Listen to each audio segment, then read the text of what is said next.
Ensaios de George Orwell. Texto O que é fascismo? Publicado em 1944. De todas as perguntas sem respostas de nosso tempo, talvez a mais importante seja: o que é fascismo? O Instituto de Pesquisas Sociais americano recentemente realizou essa pergunta a 100 pessoas e obteve respostas que variam desde pura democracia até puro demonismo. Neste país, se for pedida a uma pessoa comum que defina fascismo, ela geralmente responderá tendo em mente os regimes alemão e italiano, o que seria uma resposta bem insatisfatória, porque mesmo os maiores estados fascistas diferem muito um do outro em estrutura e ideologia. Não é fácil, por exemplo, encaixar Alemanha e Japão na mesma estrutura, e é ainda mais difícil com alguns estados menores que se poderiam descrever como fascistas. Geralmente, assumimos, por exemplo, que o fascismo é inerente bélico, que se desenvolve em uma atmosfera de histeria de guerra e que a única solução para os problemas econômicos se dá através da preparação para a guerra ou de conquistas de terras estrangeiras. Isso, porém, claramente não é um fato verdadeiro para, digamos, Portugal, ou várias ditaduras sul-americanas, ou então o antissemitismo deveria ser uma das marcas distintivas do fascismo. Mas alguns movimentos fascistas não são antissemitas. Certas controvérsias que reverberam por anos sem fim em revistas americanas sequer foram capazes de determinar se o fascismo é ou não uma forma de capitalismo. Ainda assim, quando utilizamos o termo fascismo, no caso da Alemanha, do Japão ou da Itália de Mussolini, sabemos amplamente a que estamos nos referindo.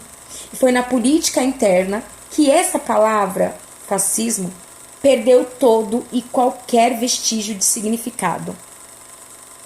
Caso se examine a imprensa, ficará evidente que quase não há nenhum grupo de pessoas, certamente nenhum partido político, nenhum corpo organizado de algum tipo, que não tenha sido denunciado como fascista durante os últimos 10 anos.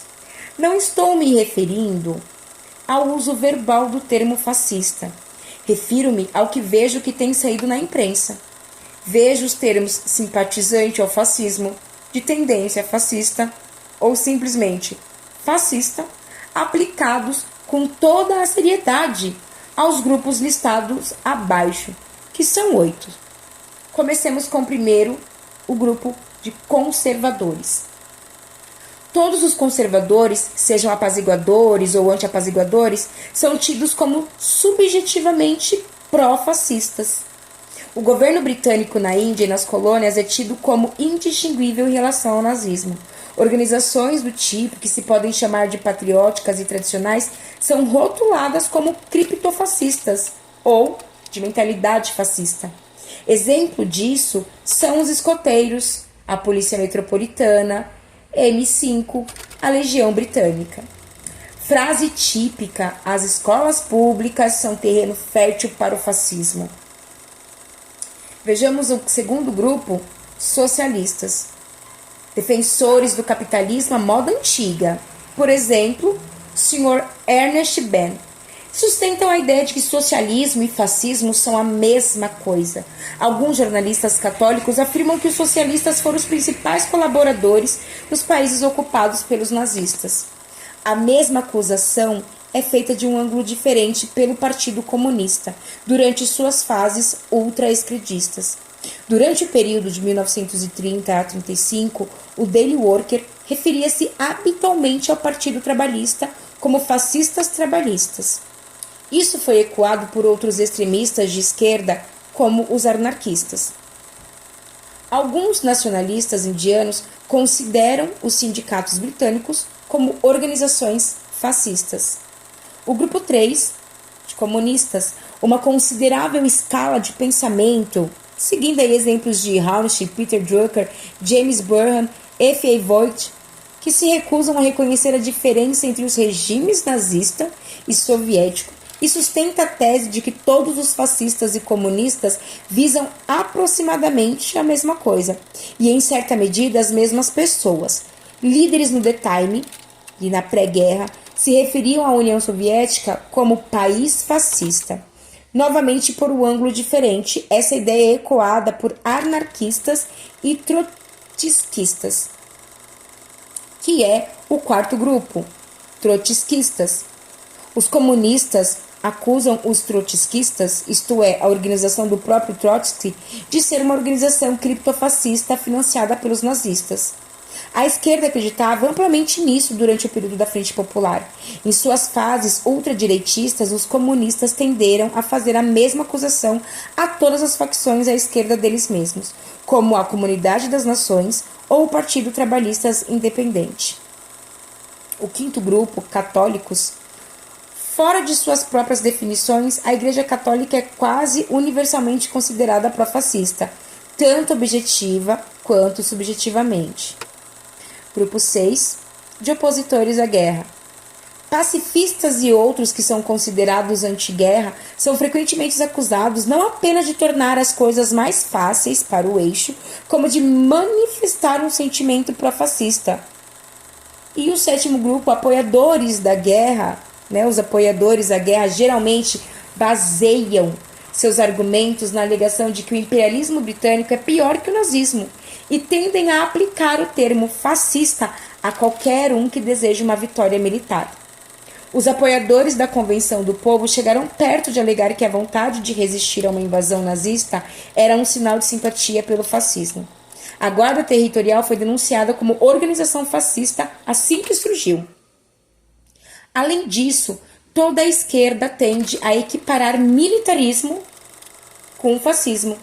Soldados rasos, politicamente conscientes, quase sempre referem-se aos seus superiores como mentalidade fascista ou fascistas naturais.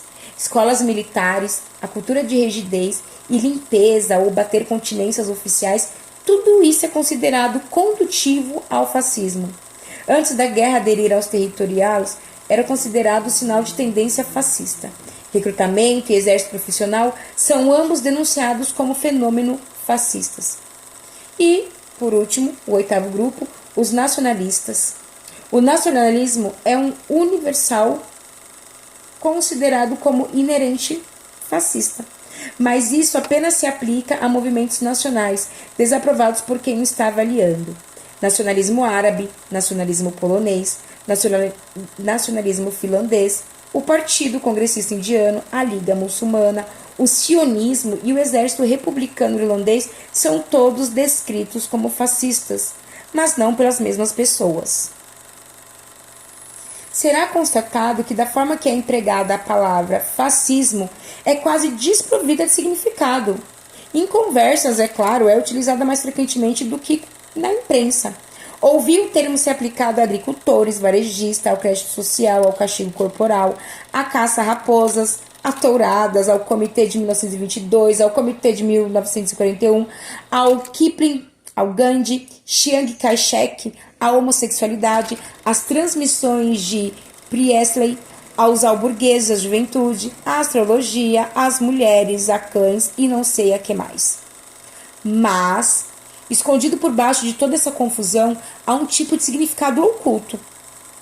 Para começar, está claro que há diferenças muito grandes, algumas delas fáceis de apontar e não tão fáceis de explicar, entre os regimes considerados fascistas e os considerados democráticos. Segundo, ser fascista significa simpatia por Hitler. Algumas das acusações que listei acima são obviamente muito mais justificadas do que outras. Terceiro, mesmo quem utiliza a palavra fascista de forma inconsequente para todos os lados, atribui a ela um significado emocional. Por isso, fascismo refere-se a algo cruel, sem escrúpulos, arrogante, obscurantista, antiliberal e anticlasse trabalhadora, exceto por um pequeno número de simpatizantes ao fascismo. Quase qualquer cidadão inglês irá aceitar a palavra troglodita como um sinônimo de fascista. Isso é o mais ou menos próximo de uma definição a que essa palavra tão absurda chegou. Mas o fascismo é também um sistema político e econômico.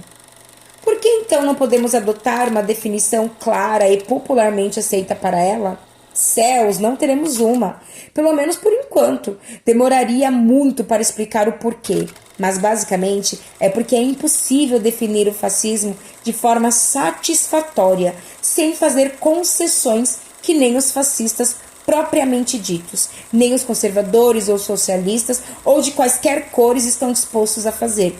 Tudo o que podemos fazer no momento é usar a palavra foi usada e abusada com um certo grau de prudência, e ao contrário do que é geralmente feito, não degradá-la ao nível de um xingamento.